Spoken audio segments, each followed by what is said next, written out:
Terry read, the shorter version of that gospel from Luke. So I just wanted to add, there was another part of that. It said here, and all the parishioners of Good Shepherd, please understand that there is $50 million buried underneath the shed in the backyard, and it's for all of you to take. This is the gospel of Jesus Christ. Get the bag, Greg. So what do you think? $50 million out of the shed. Are we going to take action? Like, should we even stop Mass and go out the window? Come on, Don, let's go. He's not getting out of it. Boy, oh boy, right? We hear that $50 million in cash underneath the shed out in the back.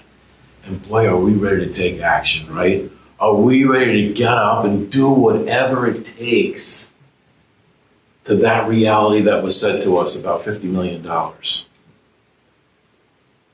So what is it like when we hear that scripture passage about, I was saying last week about love your enemies. What good does it do you to love the people who love you? Love your enemies.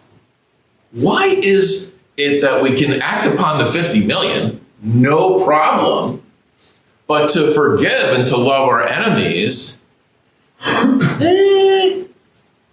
it's a little different. Why? What is that about really? In St. James it says there, don't just be hearers of the word, but be doers of the word. Implement the word in your mind and in your heart. Act upon what is being said. What is that? To forgive and to love our enemies. We sing the St. Francis Paul prayer. To be understood. To understand someone. When you look at that whole song, it's all about otherness, isn't it? There's nothing in the St. Francis Peace Prayer that talks about me. It's all about, if I'm going to be pardoned, let me pardon. If I want to love, I got to be loving, to be loved, and understood. It's all about otherness. Such a core part of the gospel. You want to find yourself, you got to lose yourself. You want to be first in the eyes of the scripture, in the eyes of Jesus Christ and the living God. You want to be first, you got to be last. You want to be exalted, be humbled. It's like, ooh, what do you think? Ask yourself the question, what do you think it is? Why can we act upon $50 million buried in the backyard, but when it comes to these other things, they're so difficult to really own and live? And this is the scripture, right? This is what we're here for, to live those words. It's interesting in this passage today with the gospel from St. Luke, you have the story of the soldiers and different people, and they're coming and they're going, what should we do? They're ripping people off, they're extorting, they're not doing things that they know is not their highest self. And they ask and they go, what should we do? This is like, be honest. Stop ripping people off. Stop taking more than what you should. And you could almost see like inside of them, they were like, yeah. There's that part of me that wants to rip off or whatever that would be, however that would take place, to be like sort of like a lesser self, a lower self. And yet when they're called out on it, they hear that. Yeah, that rings true with me. When you look at all of the religion, when you look at like Christianity, right, what is it? What is it in Christianity, this gospel of loving other people and forgiving and pardoning and understanding? Was it just this guy, Jesus, and he could speak and he could touch people's lives, and then he had the fishermen and all the other women that were there, and then they grew and developed? Did that just happen because, one thing just led to another and it kind of mushroomed with Constantine making Christianity the official religion? Or did Christianity grow because God was in Jesus and what Jesus was saying ultimately resonated with every human being? Love your neighbor as yourself. Why do you look at the speck in your brother's eye? You got the plank in your own. To forgive. Why? Because we know it's true. And truth can never be squelched. It's like a basketball. You're trying to push that basketball under the water. That basketball, truth, is always coming up to the surface. Sooner or later, truth always wins out. Truth is powerful. And it's also a fact. If you were if I were to resist you, Greg, like if you push your hand like this and I say, what is your name? And you say it's George, you're going to have X amount of strength. If I ask you a question and you answer honestly, you're going to have more strength. So truth strengthens us, and lying and not being truthful weakens us. Being a part of ourselves that we know is not who we really want to be weakens us. It's probably not even good for our bodies as well. So we hear those scripture passages about this kingdom of heaven is within you. It's talking before, be still and know that I'm God. Be still and know that God. Don't everybody sit there and go, yeah, that's pretty cool. Be still and know that I am God. Right? We're like, yeah. And yet, to practice stillness, let's see, there's a 3 seasons, 10 episodes in Netflix, or I could be still and know that know God. And yet, there's this tendency to spend hours and hours over here. What is that to really take in these passages from Scripture into our heart? Now, today, we hear probably one of the most beautiful, powerful passages in St. Paul to the Philippians. Set aside all your fear.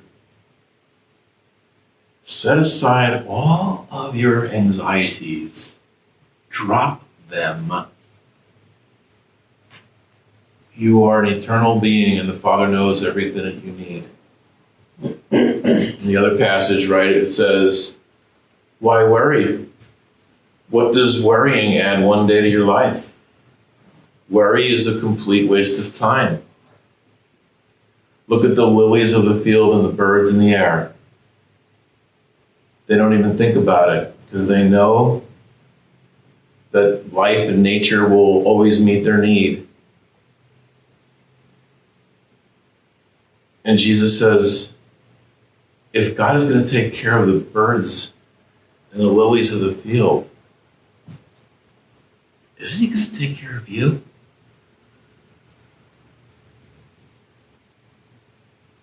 Do you live in that?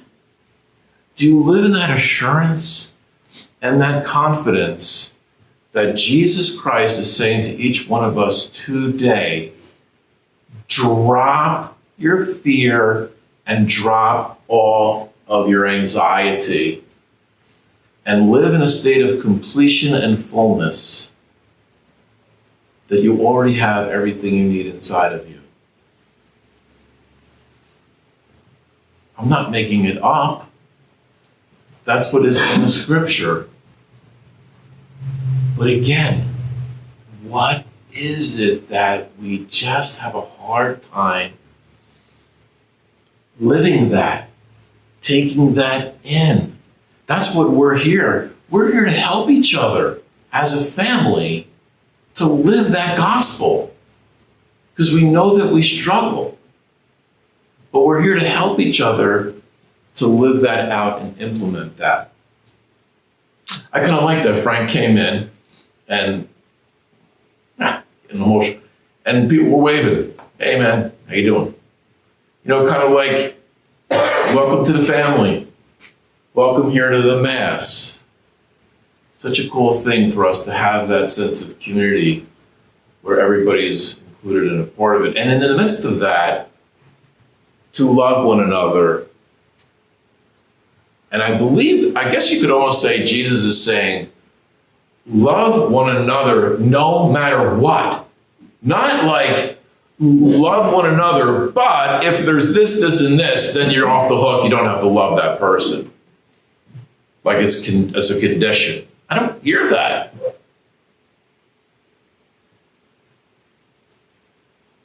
To really implement and live that, almost with the same fervor and tenacity that we would have to go out there. Can you imagine? We'd be all out there digging with shovels. Where's that $50 million? We'd be taking action and we'd be doing whatever it took to get that $50 million. Now, I believe that this is one of the problems with being human. And it's not coming from me, it's coming from different things that I read. But I was kidding around with Terry, saying, like, you know, if you were when you're by yourself and you're all alone, if we could somehow record all the things that you're thinking about, blah, blah, blah, blah, blah, blah, blah, blah, blah, blah, blah, blah, right? Can you imagine what that gobbledygook would look like? Scared. Right? You get in the shower, all 9 of you get in there. They do that to me. I'm going to get them all in here. Everybody see what happens. So I think that probably the best definition of consciousness is that I am a being. I am a spiritual, eternal being, and then I have this mind, and this mind, you know, is egoic. It seeks to survive. And by the way, none of us are going to survive, so you could drop that because you're not going to survive. So don't have this fear of surviving because you're not. So you can just surrender to that right away. But the sense of surviving, and also included in that is I don't want to be diminished. I want to be added to. I want to be more. And I fear being less or some loss. And what happens is that we identify with our mind, where the key to get out of that prison is to recognize that you're having those thoughts. Like, you know, you're sitting there and you're going like, oh my word, like these thoughts that I'm having, and you're noticing those thoughts, you're seeing them, you're looking at them, and you're not feeling bad about those thoughts because your mind is just having these thoughts. But what's important is that you're not taking those thoughts, identifying with them. Because what we do is we have a thought, we have a perception of something or someone, I've said this a million times, and we live in our perception. Would that be true? Would you think about that? If I were to say that every one of us lives in our perception of reality. Now, obviously, the goal is to have our perception of reality be as close as possible to the actual reality. If your perception of reality is totally off, you're called a nut job. You're called psychotic or whatever, right? You're delusional. But it's important to sit there and think like, I'm seeing something a particular way. I'm seeing a person a certain way. And I want to be able to say, that may not be true. I need to like really think about that and not just like jump the gun. I always kid around. I have a friend of mine. I've known him since I'm 3. And probably been playing golf since we're 12. You know, we would go up as little kids and he would be on one end of the field, I'd be on the other, and we'd go back and forth. And all the time we play, whenever his ball is not as far as he thought it would be, it hit a tree. It's always hitting a tree. Even though there's no tree around, some bird is flying by, hit the ball hit and knocked it down shorter.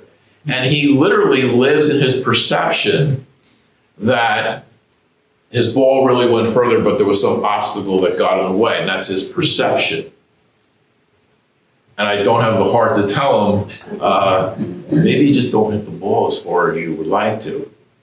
Or we're in the middle of the fairway, and there's on a Friday afternoon, there's two guys in the back on the tee, and he's going, look at those guys rushing us. Why are they rushing us? I can't stand to be rushed. And I'm like, Doug, how do you know what is going on in their brain 300 yards back over there? Well, maybe it's only 175 because they don't hit the ball that far. But he is so convinced that the way he sees it is the way it is. I love the guy, but he is so entrenched in his viewpoint. There is no discussing, there's no talking to him about that. See, now this is what happens to the core of anxiety. That they don't know why, but our mind has a tendency to be negative. Can anybody identify with that? Yeah. Oh, yeah. Right? So now again, don't feel bad about it, but just recognize and acknowledge, yeah, I have a tendency to be negative. I'm thinking something, what's that thing? If something can go wrong, it will, or whatever, right? So that our mind can be negative. And then what happens over the course of time becomes negative or fearful or worried or I'm wondering about this, I'm not sure about this, and it ages over. And basically a panic attack or a full-blown anxiety for the most part is aged and remembered negative thinking over the course of time. People will often say, I had a panic attack and it just came out of the clear blue sky. No, it didn't. It seems like you're walking down the street and you're hit with that, but it is aged negative thinking over time.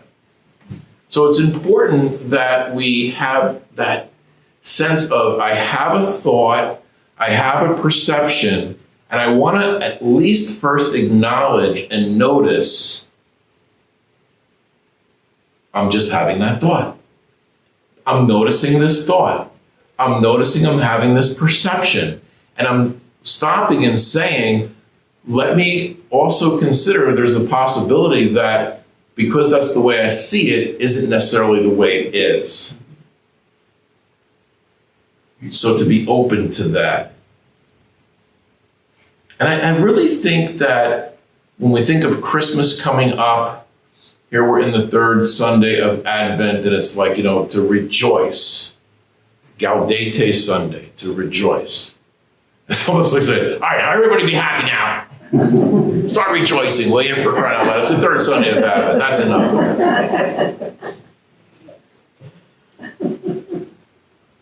But that God and this consciousness and this awareness and this presence of the divine, it's not coming when the birth of Jesus. It's already always been there. It's always already been there inside of you. The event of Christmas and the birth of Jesus and his message of Jesus is something that's already been inside of you all along. That's why when we listen to the scripture, we sit there and go, yeah. He's just taking that which is dormant inside of us or not conscious and raising it to our level of awareness. To understand this. How great would it be if we could live the rest of our life without fear and anxiety? to recognize, right, the suffering, right? Believe me, I've had times where I didn't want to get out of bed, so I get it, But I also have come to understand it's a buildup of my thought and my perception of something that I start to awfulize it or catastrophize it. These are certain distortions. But listen to the scripture. Think about it when we're coming here and we're listening to the scripture. We're singing the songs. The St. Francis Peace Prayer. Let's walk out of here today with a sense of, I am really going to make a concerted effort to live that, to work on that. Make no mistake about it. Christ is calling each one of us to rise above the typical human level of behavior, which is tit for tat and pan scales and arguing. He's calling us to rise above that to a whole new level of being. This is the gospel. So, as that little ditty goes, a bell is not a bell until you ring it. A song is not a song until you sing it. Love wasn't put in your heart to stay. Love isn't love until you give it away. Could we also add that the gospel of Jesus Christ isn't the gospel of Jesus Christ? And until we take the gospel of Jesus Christ into our heart and live it,